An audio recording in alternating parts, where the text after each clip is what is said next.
Hello po guys. Ito po, gumawa po ako ng home remedy ko po para po sa ubot sipon ko po. Yan po, yan. Ito nakikita niyo po yung dalawang candy. Yan, inihalo ko po dito sa isang basong mainit na tubig na may kalamansi po. Yan po, depende po sa laki ng kalamansi guys. Tapos konting asukal po, yan po.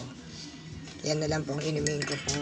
Tapos ito pong Bayiglo po. Yan. Kasi mukhang may trangkaso po ako dahil masakit po katawan ko.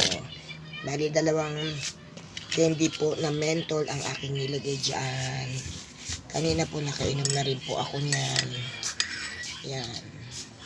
Masarap naman po maginawa po sa lalamunan guys.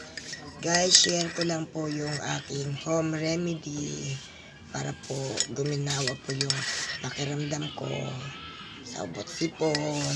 Yan po guys. Maraming salamat po guys. Yan. Bye bye po.